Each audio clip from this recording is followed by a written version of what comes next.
feel of what it needs to look like.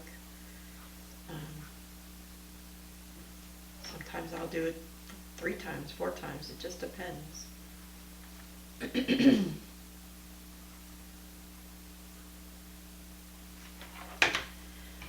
I like to put it under that weight till it cools.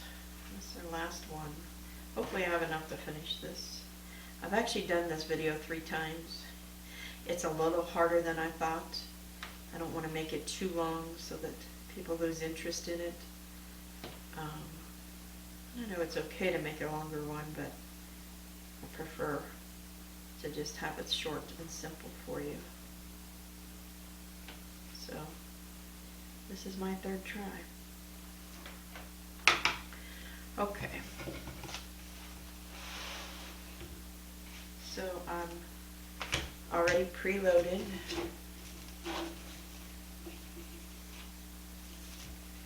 For my next petal. Open that up, straddle that vein, pleat across the bottom, pull the tab to the back,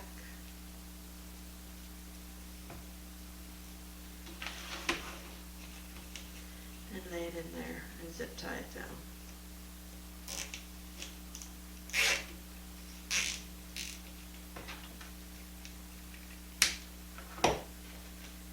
Double up on my petal, meaning I'm going in the same hole twice. At least for this back layer. I didn't do it for the center layer. I just did a single. Well, maybe I did do it. We'll have to see.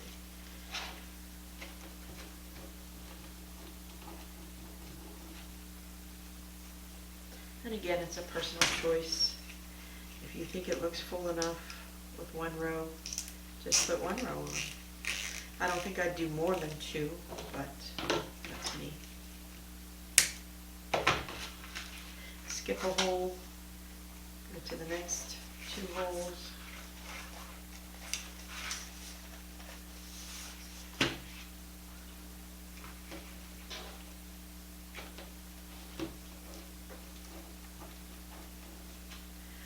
Pull that tab over.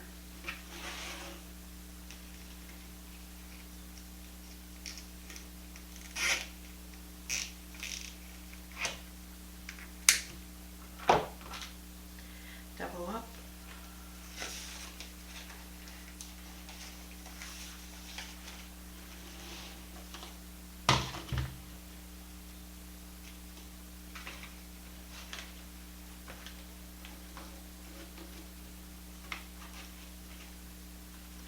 Oh, string there. Let's clip that off.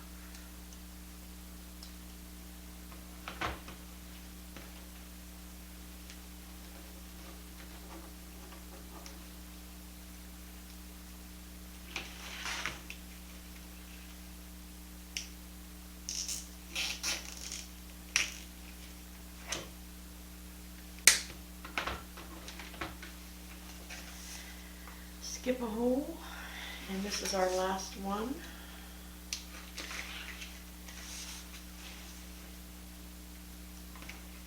For this row.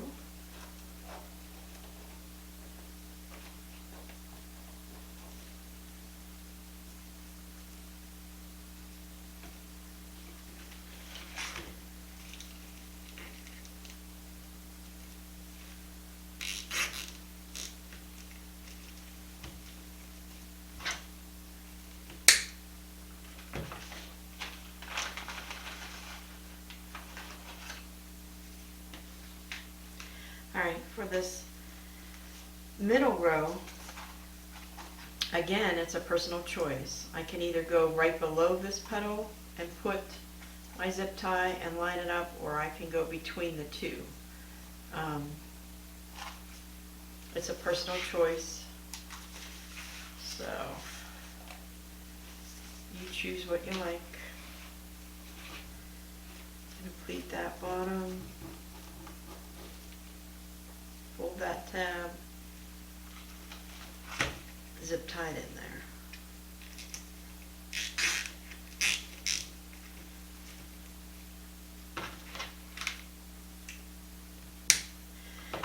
what I did different on this first one was, instead of skipping a hole on the last row, I actually use one of the prior holes. So I go to the next hole and I use the one beside it. So there's two holes that have part of the zip tie in it. So what this does on that bottom row is make them a little closer together. That's all, to finish the flower. And again, it's a personal preference. If you don't like it that way, you certainly don't have to do it that way. It's just what I tended to do.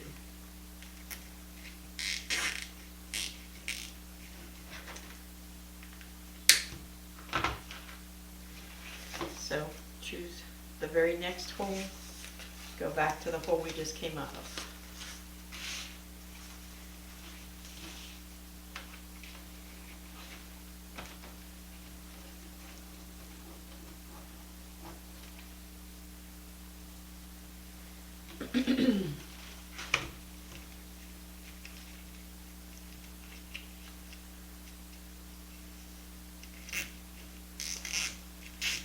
So tying it down then there as tight as I can get it. Preloading for the next one. One hole, one new hole. Half of it into the last hole we just used.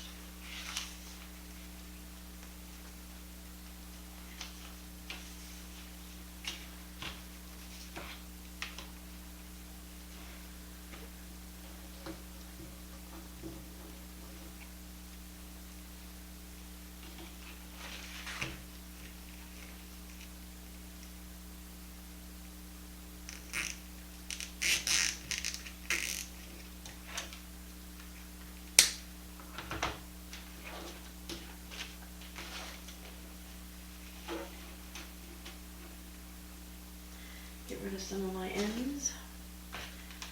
Preload the next one. New hole, half in the last hole we used.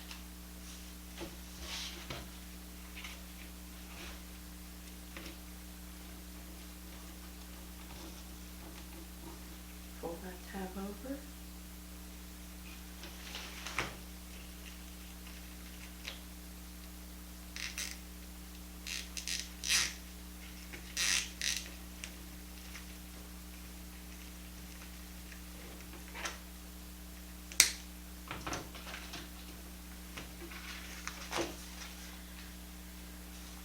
Let's see. I don't know if I'm going to be a petal short or not. We shall see. Now I'm going to have to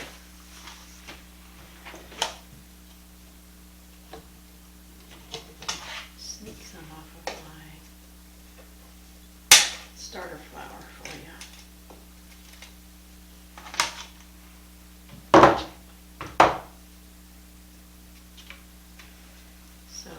I've had to take some off of the other one I was showing you in order to finish this up for you. That's okay. They're still usable.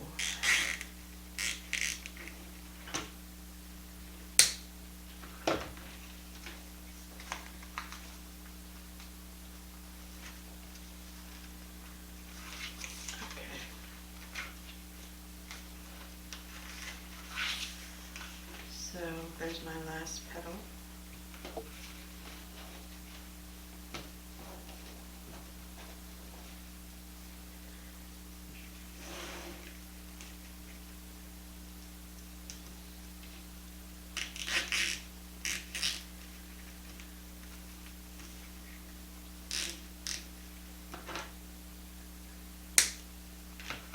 Okay.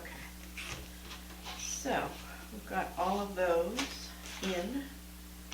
The next thing we're going to do is add a flower center.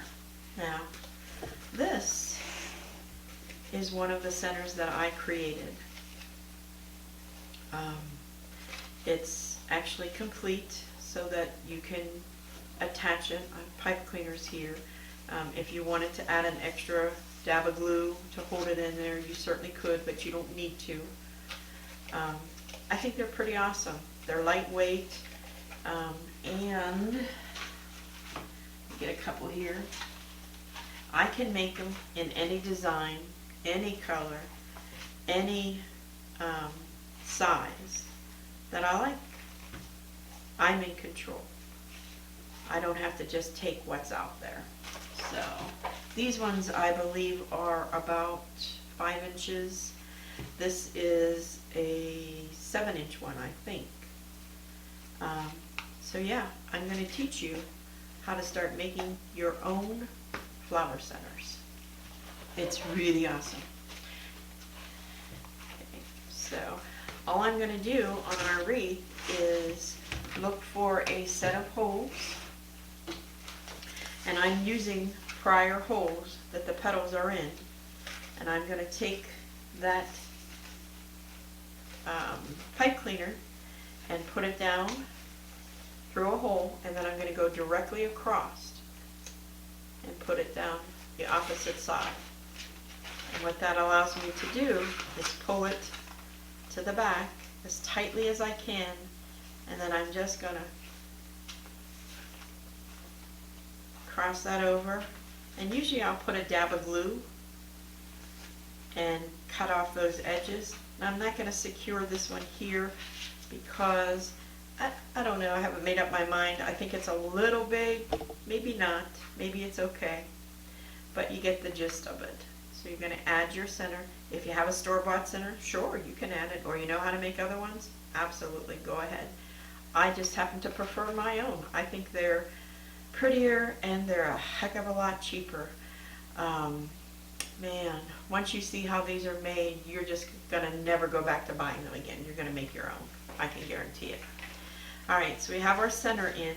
The next thing that I typically do is I'll look at which way the wreath tends to fall, what's the best top, and from there I will add, just pick a set of holes and add another zip tie from the back. So I'm feeding it down one hole, up another hole, and then I'll zip tie it, but not all the way, so that it creates a hanger. Okay? And the very last thing I do, and I don't have a piece, and I'm sorry, I apologize for that, is I take a piece of felt that I purchased from Joann's. I'll go when it's on sale, I'll get a couple yards of it in several different colors. So I would use a green for this, or a yellow, or even a brown. I'll take my actual board here and lay it on that felt, and take a magic marker, a Sharpie, and draw around it. Take a pair of scissors, cut it out so that it's the same size as this. I fold it in half, and I'll cut a little slit, not too big, and when I open it, that slit goes right over this